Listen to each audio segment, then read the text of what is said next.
Saudara-saudari yang terkasih, kita memasuki masa Prapaskah yang menjadi masa persiapan kita mensyukuri rahmat penebusan dari Tuhan kita Yesus Kristus.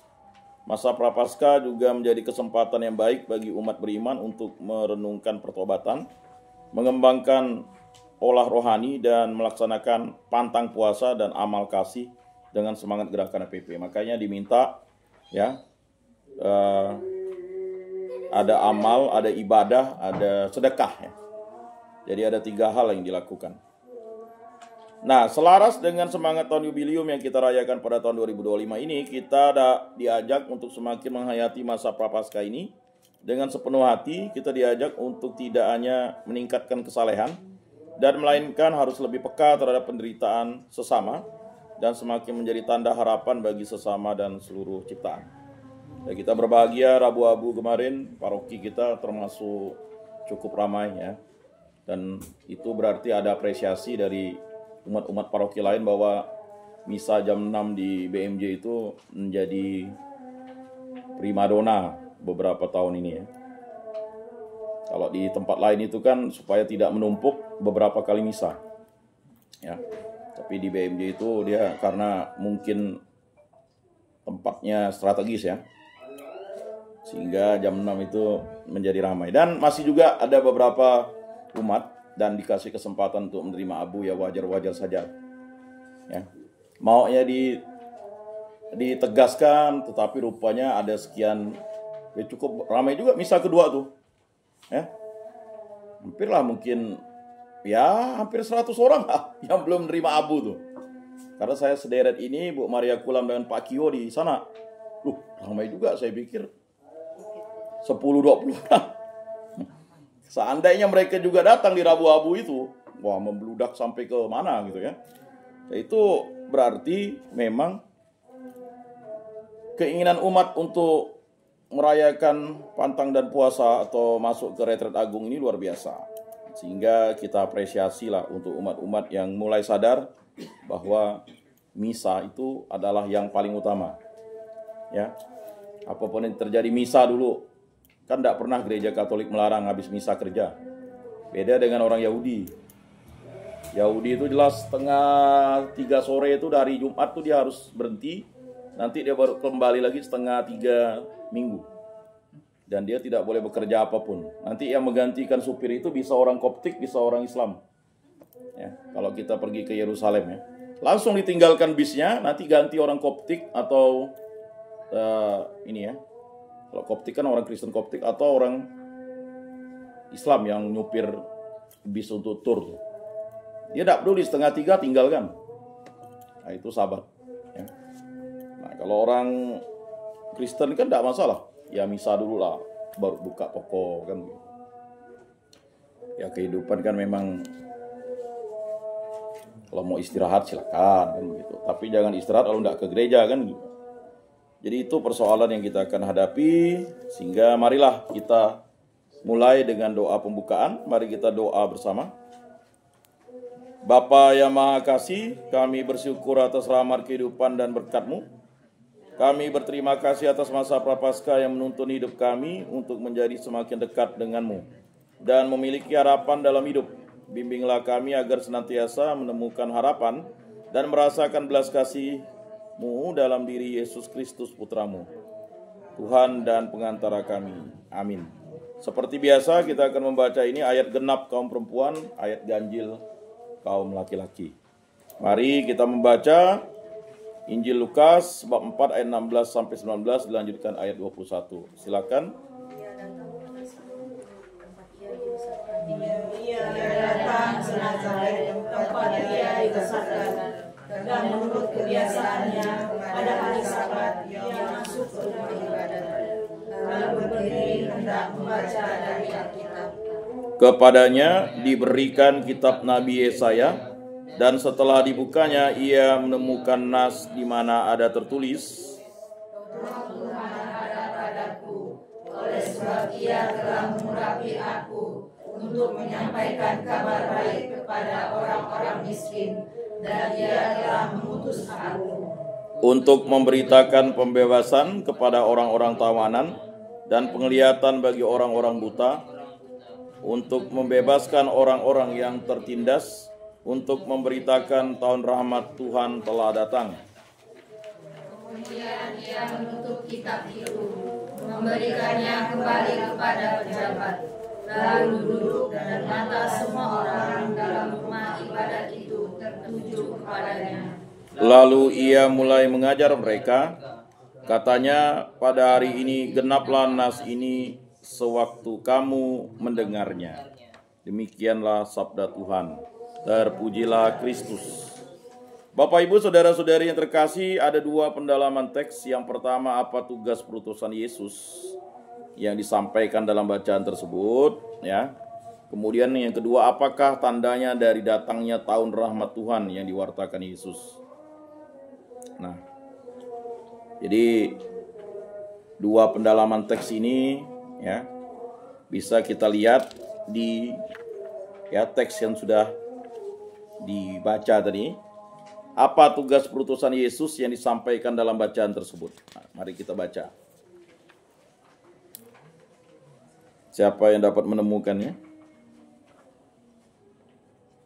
Di dalam Lukas 16, 19. Ya. Lompat ke ayat 21, tetapi ayat 20-nya tetap ditulis. Ya, siapa yang menemukannya?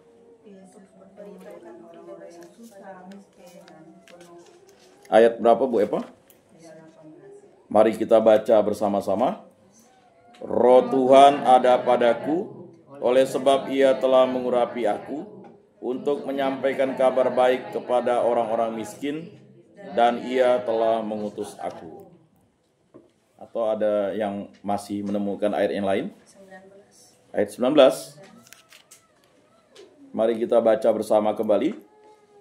Untuk memberitakan pembebasan kepada orang-orang tawanan dan penglihatan bagi orang-orang buta, untuk membebaskan orang-orang yang tertindas, untuk memberitakan tahun rahmat Tuhan telah datang. Cukup ya? Dua ayat itu kah? Atau baik, yang kedua, apakah tandanya dari datangnya tahun rahmat Tuhan yang diwartakan Yesus? Nah, apakah tandanya? Ayat berapa, Bu Koni? 21. Mari kita baca bersama. Lalu ia mulai mengajar mereka, katanya, pada hari ini genaplah nas ini sewaktu kamu mendengarnya. Masih ada?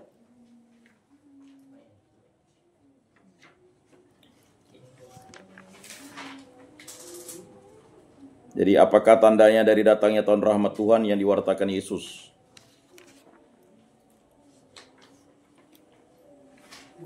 Masih? Ayat berapa? Hah? Ayat 19. Ya, mari kita baca bersama kembali. Untuk memberitakan pembebasan kepada orang-orang tawanan dan penglihatan bagi orang-orang buta, untuk membebaskan orang-orang yang tertindas, untuk memberitakan tahun rahmat Tuhan telah datang. Bapak, Ibu, saudara-saudari yang terkasih, pendalaman teks itu mengingatkan kita bahwa tidak sulit untuk mendalami teks kitab suci kalau kita rajin membacanya. Saya yakin dan percaya Bapak, Ibu, saudara-saudari yang terkasih rajin mendengarkan kitab suci. Orang Katolik ini kalau mendengarkan kitab suci itu paling intensif. Tetapi kalau untuk membaca kitab suci itu memang membutuhkan kalender liturgi. Karena orang Katolik membaca kitab suci itu berdasarkan kalender liturgi. Hari ini bacaannya apa, ya. Dan kalau kita membaca setiap hari, itu kita sudah selesai membaca kitab suci selama 3 tahun. Ya. Nah, itu teorinya. Jadi kitab suci itu bisa selesai kita baca. Baik, mari kita menimba inspirasi dari Bulla Spes Non Confundit ya. Artikel 1, mari kita baca bersama. Jadi Bulla Spes itu adalah,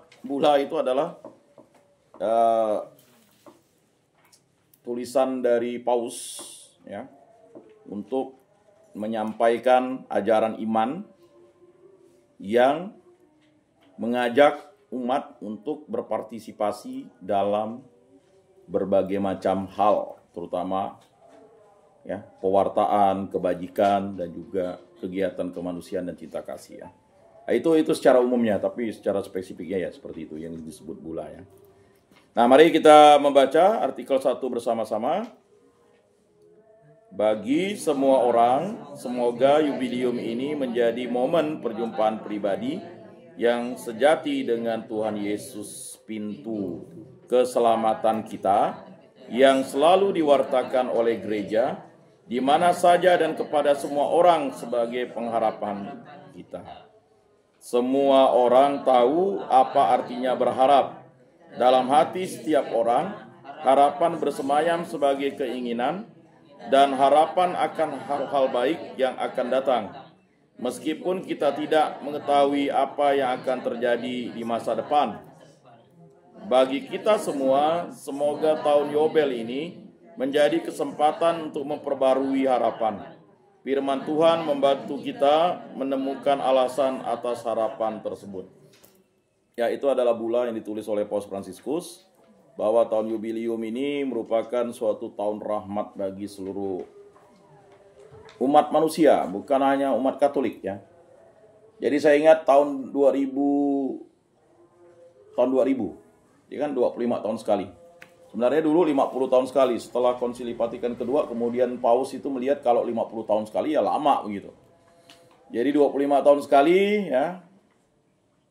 Saya ingat tahun 2000 itu kemeriahannya ya. Luar biasa waktu itu. Ya, waktu saya masih ikut Persekutuan Doa Karismatik itu ada kegiatan kebaunan rohani Katolik. Nah, kalau Katolik itu kan KRK namanya. Kalau yang Kristen tuh Protestan KKR, kalau kita KRK. Jadi saya ingat waktu itu jadi penari latar. Sambil nyanyi-nyanyi lagu rohani. Itu 25 tahun yang lalu.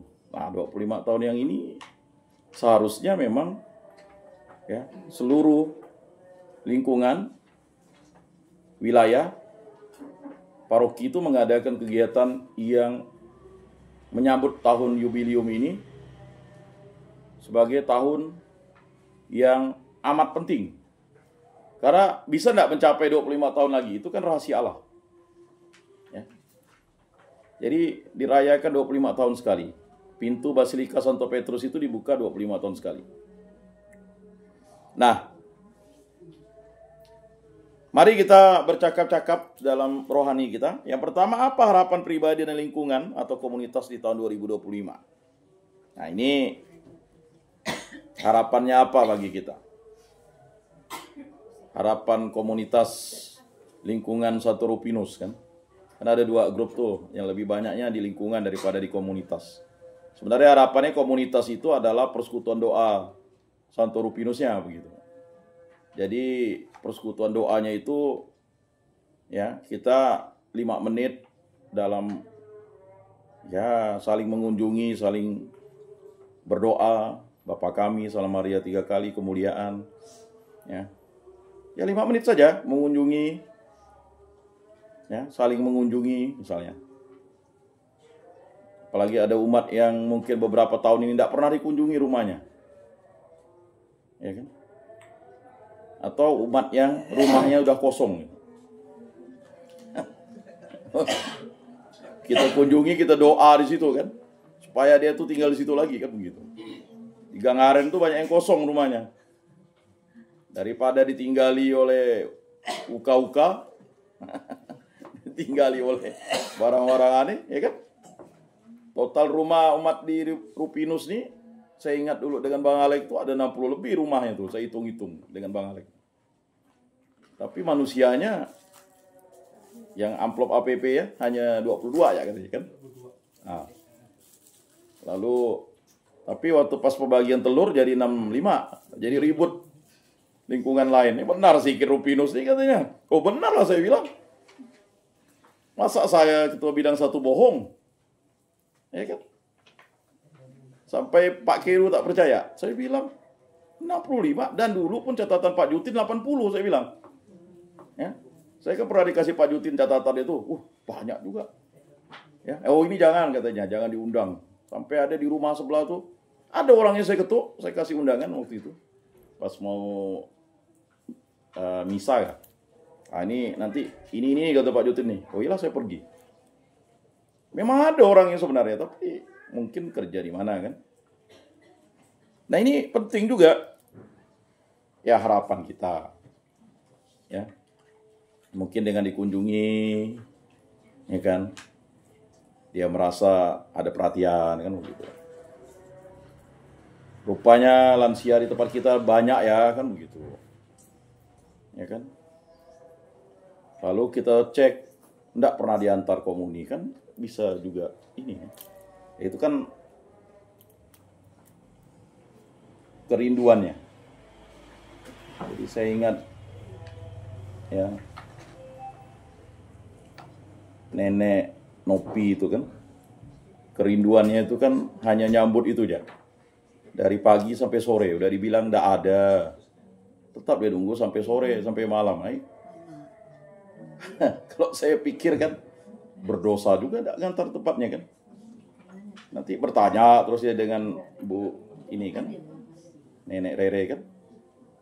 Ada mak, nanti datang. Kok belum datang Pak Pastor ini? Tunggu deh kan. Dah sampai sore malam tak ada datang. Besoknya. Oh. Nah itu kan namanya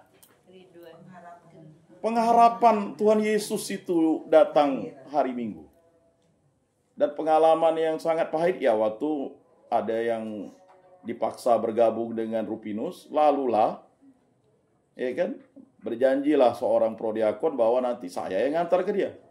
Lalu ibu itu mandilah dia pagi-pagi, pakai pakaian bagus, kata cucunya, Tuhan Yesus mau datang nih katanya.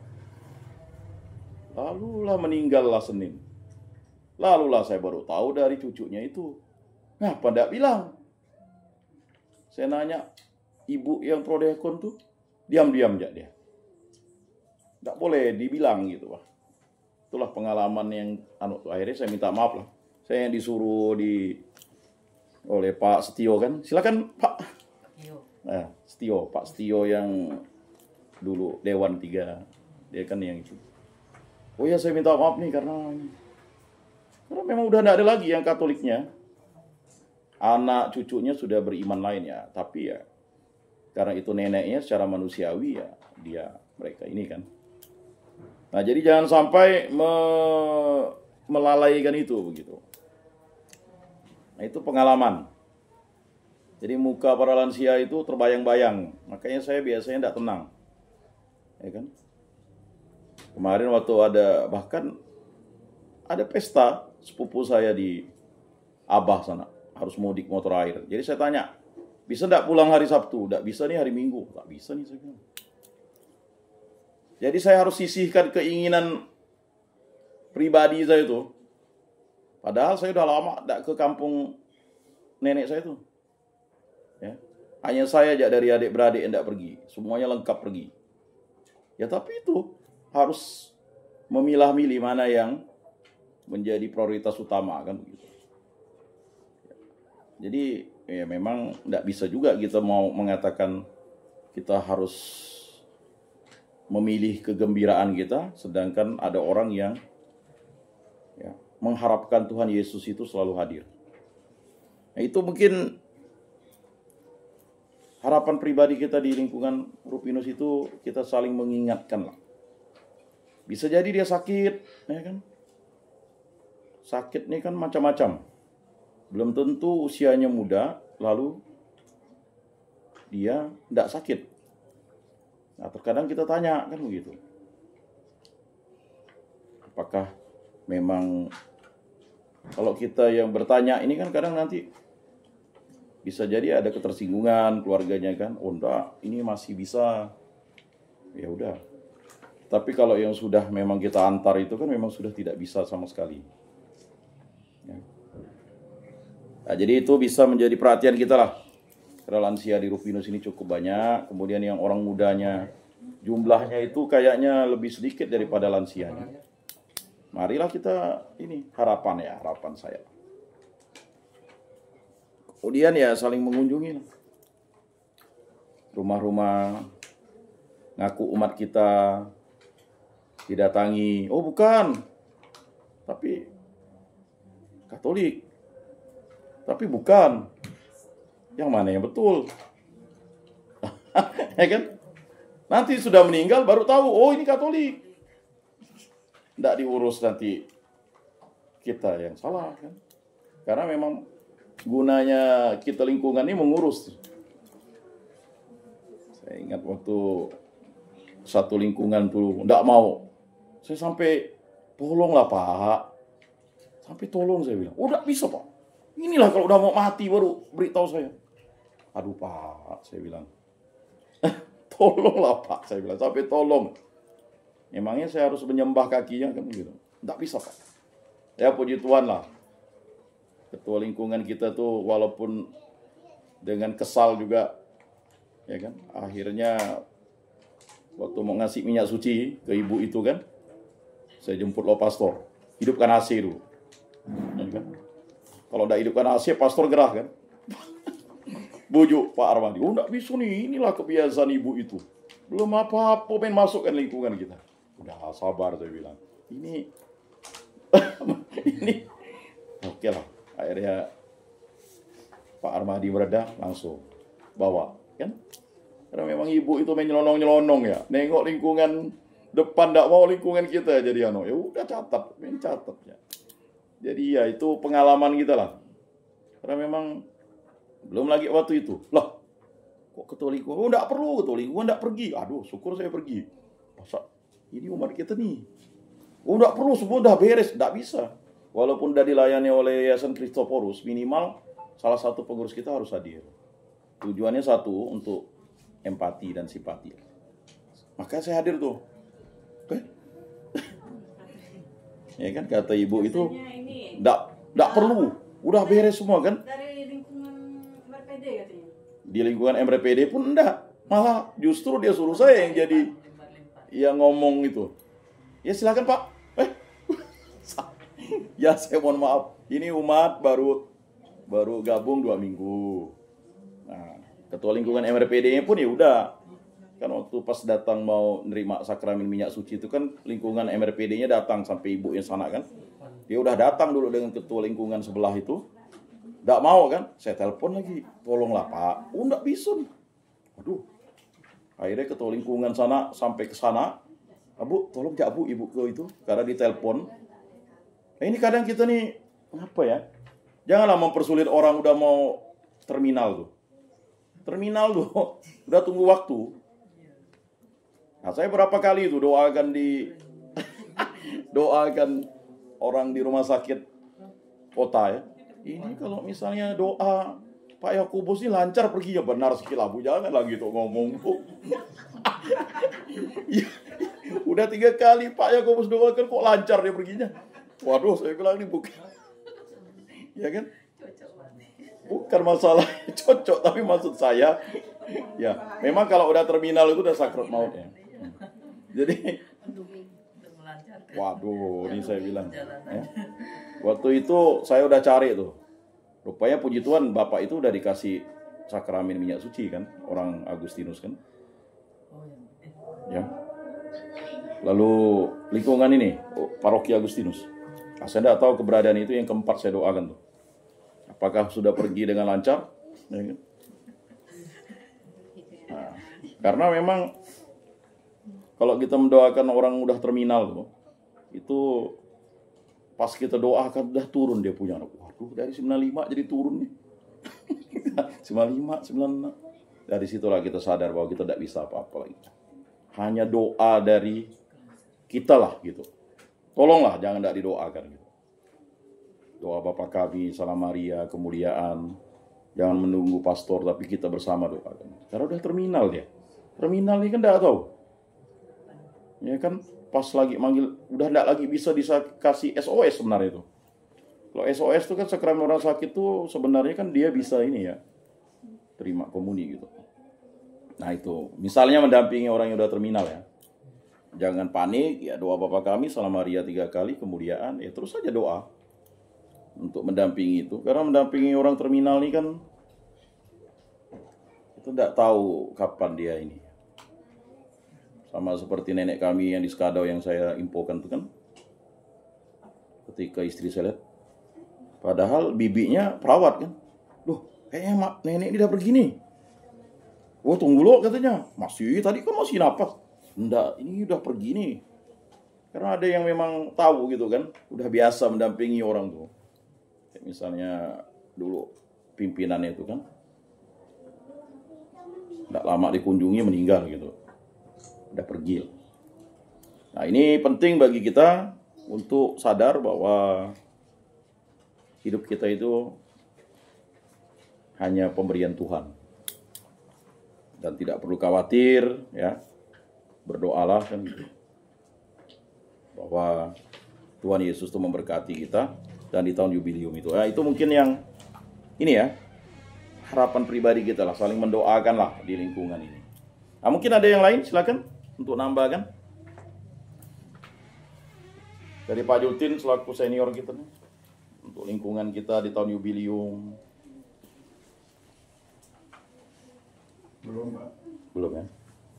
Pak Ransa mungkin. Kalau lama ada dengar suara Pak Ransa. MC. Atau Pak Ketua Lingkungan, gimana Pak? Tahun jubilium ini jauh benar berangkatnya ke Sungai Rengas. Ya, silakan. Belum. Oh, belum.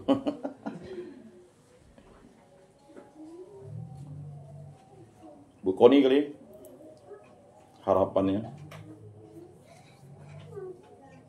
Terima kasih Pak Yan. Harapan saya secara pribadi, semoga saya, keluarga, dan seluruh umat lingkungan Sanctuary Primus sehat, bahagia, anak-anak bisa sukses kerja, yang belajar sekolah dilancarkan, dan semuanya baik, dan kita lebih mendekatkan diri kepada Tuhan, dan kita juga diharapkan siap-siap untuk menghadapi gejolak dan gelombang keadaan dunia, ekonomi, finansial, gejolak sosial yang saat ini mungkin kadang-kadang kita tidak sadari hal-hal yang tidak diinginkan terjadi di sekitar kita, di tempat kerja maupun di tempat di mana kita berkunjung atau berada. Itu harapan saya, semoga kita semua selalu dilindungi dan diberkati oleh Tuhan sepanjang masa. Amin. Masih ada ibu-ibu, bapak?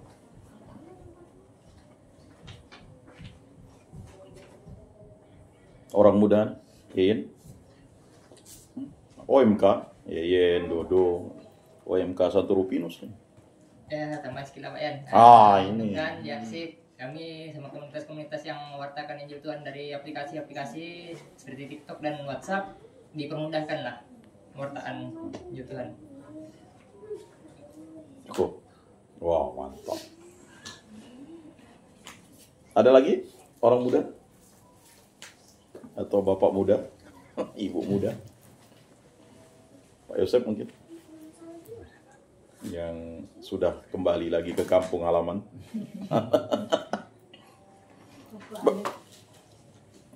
OMK sejati kita. Baik, yang kedua, pada masa Prapaskah 2025 ini, tahun Yobel biasa, kegiatan apa saja yang dapat dilakukan oleh pribadi dan komunitas atau lingkungan kita untuk membangun perjumpaan dengan Tuhan Yesus? Pintu harapan kita, ya.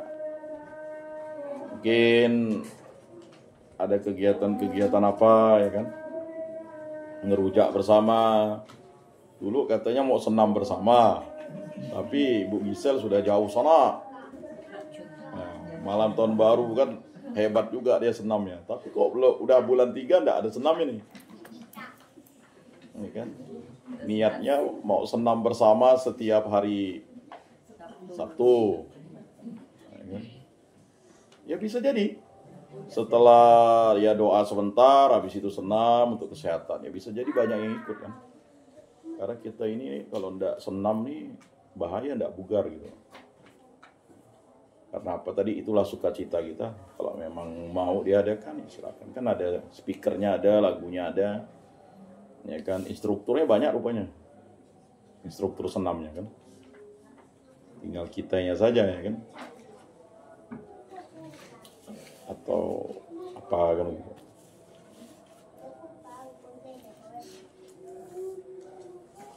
Atau masih ada di dalam hati masing-masing ya.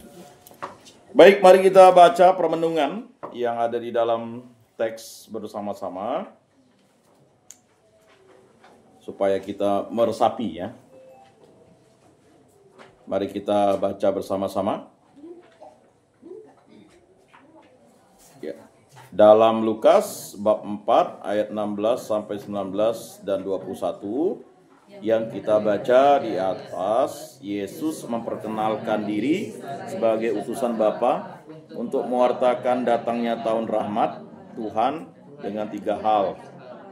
Cakupan pertama adalah menyampaikan kabar baik kepada orang-orang miskin, yaitu orang yang tidak memiliki kekuatan politik dan ekonomi, tetapi hatinya terbuka untuk berpegang teguh pada iman. Bagian pertama ini bertujuan untuk menempatkan kembali orang-orang yang rendah hati, yang miskin, yang menderita, yang bergantung pada Tuhan dalam pusat hidup gereja. Kedua, memberitakan pembebasan seperti yang ada dalam tahun Yobel Israel. Ketiga, komitmen mengembalikan penglihatan bagi orang yang buta, sebuah tindakan yang sering dilakukan Yesus selama berkarya. Hal yang mau dinyatakan adalah kehadiran Yesus ini membebaskan umat manusia bukan hanya dari perbudakan fisik, tetapi mencakup semua penderitaan yang menindas tubuh dan jiwa. 2. Dalam bula yang dikeluarkan oleh Paus Fransiskus yang berjudul Spes Non Confundit, harapan tidak mengecewakan, Paus berharap semoga tahun jubilium ini menjadi kesempatan bagi semua orang untuk menghidupkan kembali harapan. Spes Non Confundit, harapan tidak mengecewakan, yang merupakan judul bula, merupakan ungkapan Rasul Paulus kepada jemaat di Roma. Mengapa harapan tidak mengecewakan? Karena harapan senantiasa menawarkan kepastian kasih Tuhan. 3. Dalam SNC artikel 3 disampaikan bahwa pengharapan lahir dan cinta dan didasarkan pada cinta yang memancar dari hati Yesus yang tertikam di kayu salib. Pengharapan Kristiani yang demikian tidak menipu atau mengecewakan karena didasarkan pada kepastian bahwa tidak ada sesuatu pun atau seorang pun yang dapat memisahkan kita dari kasih Allah. Pengharapan yang kita miliki akan mampu bertahan di tengah-tengah pencobaan apabila didasarkan pada iman dan dipupuk oleh amal kasih. Maka harapan ini memampukan kita untuk terus maju dalam kehidupan. 4. Semoga jubilium ini menjadi momen perjumpaan pribadi yang sejati dengan Tuhan Yesus, pintu keselamatan kita, yang selalu diwartakan oleh gereja di mana saja dan kepada semua orang sebagai pengharapan kita. Masa Prapaskah di tahun jubilium menjadi kesempatan membangun perjumpaan dengan Tuhan melalui olah rohani, doa, pantang puasa, dan amal kasih yang kita lakukan. Mari kita hening sejenak.